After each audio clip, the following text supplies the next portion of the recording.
Hey everybody, welcome to week 5. I can't believe that we are already ending our very first unit.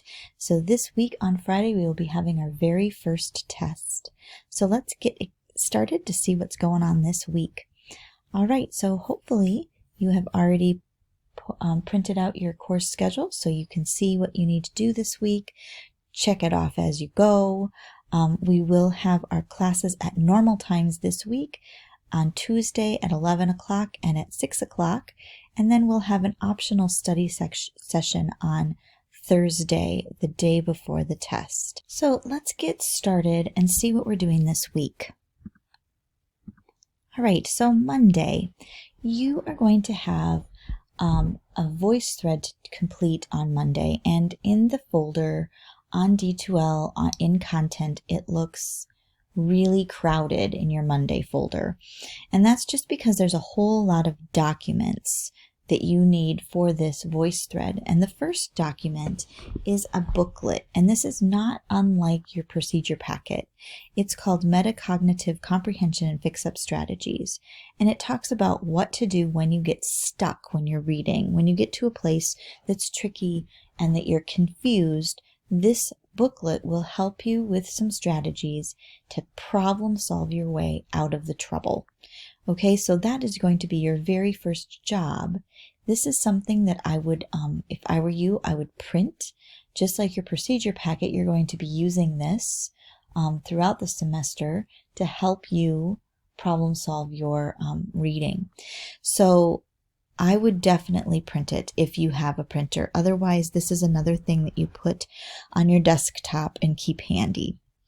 You are going to need this packet for your voice thread. So that's your first job, is to get that taken care of. The second thing that you are going to need for your voice thread are called difficult text paragraphs. And here's the thing that I want to tell you about that.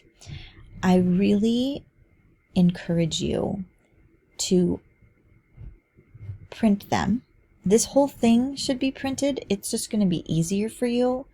But if you don't have a printer, that's fine. But just make sure that you're not working ahead. Don't read the paragraphs before you start the voice thread. Wait to be prompted with the voice thread. The voice thread is going to take you through all of those paragraphs, and those paragraphs are also in the voice thread. So if you would rather just go through the voice thread, that's fine. And then if you feel like you need those paragraphs in a different format because it's too small or fuzzy or whatever, then open it.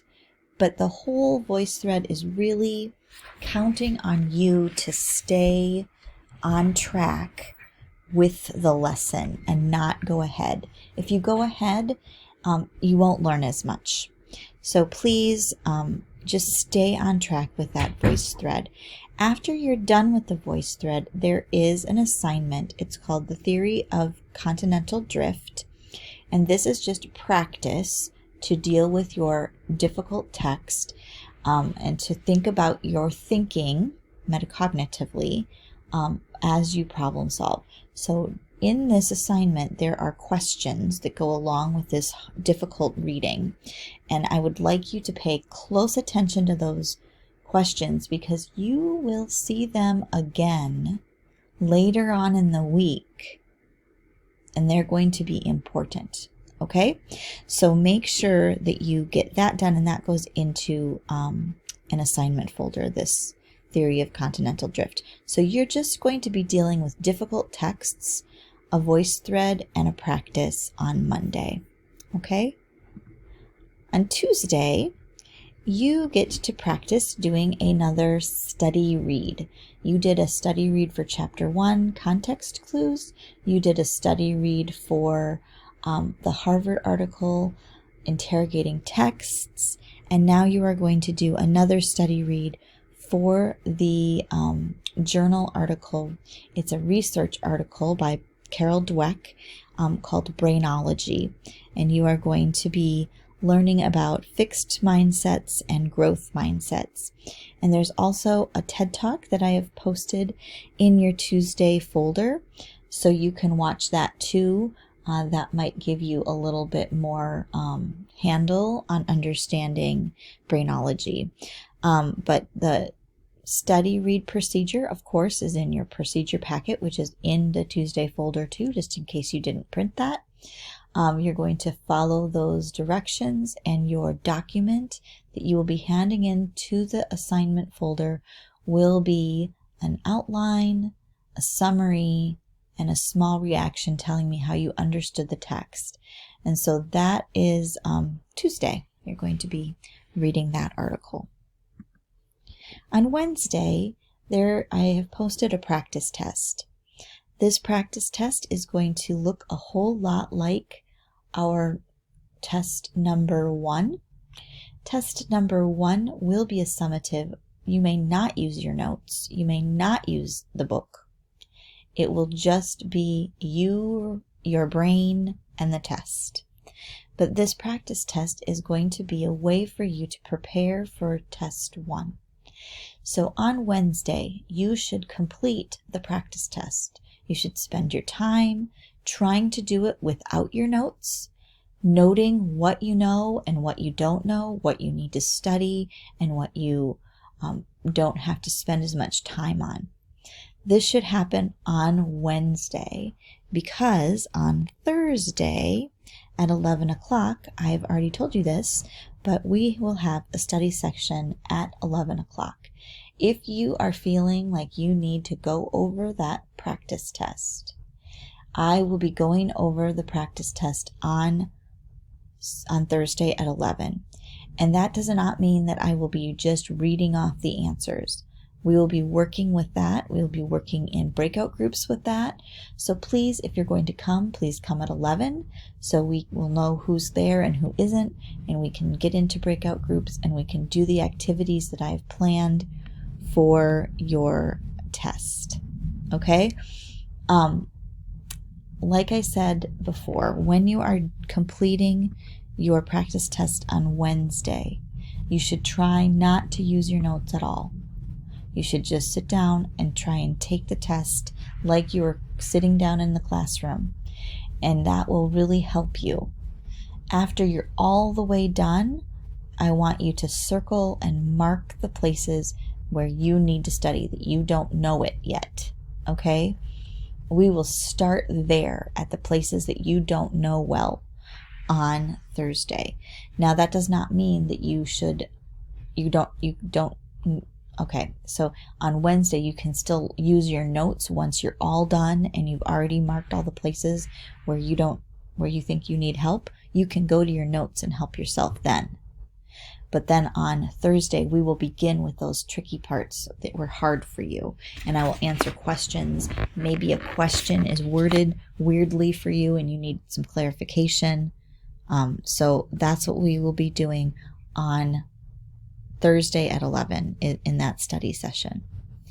Okay, and then after the study session, then test 1 will open up, and you will take that test, and you will have until Friday at 11:30 p.m. to take the test. Now, that does not mean you may start at 11:30 at night on Friday night, because that is when the test closes. That means if you start at 11 and you're not done at 11:30, the test will still close at 11:30. Once you open the test, no matter what time it is, let's say you get up early on Friday morning and you're like 8 o'clock in the morning, I'm going to take the test. You have 2 hours to take the test before the test shuts down again. So this is something that you need to set your timer. You need to make sure that you have a quiet space for 2 hours. It should not take you 2 hours for sure, but you have 2 hours to complete the test once you start it. This test will be in quizzes. So once you begin the test, you have 2 hours. So if you are doing it on Friday night, that means you should probably start the test by 9:30 at night, right? because 9:30, 10:30, 11:30, 11:30 it closes. So that will give you the full 2 hours. All right. The other thing that I would like you to know is that in the quiz, like while you're taking the quiz, there will be a link to a worksheet. And that worksheet is something that you're going to have to turn in. And you're going to have to turn it in an assignment folder. The assignment folder is already up and it's already linked in your Friday folder. But that worksheet is you're not going to have access to it until you're actually taking the test. And then you're going to fill out that worksheet and you are going to hand it in to the assignment folder. Okay? So don't forget to do that because that also closes at 11:30 on Friday night. The test itself needs to be all the way done by 11:30 on Friday night.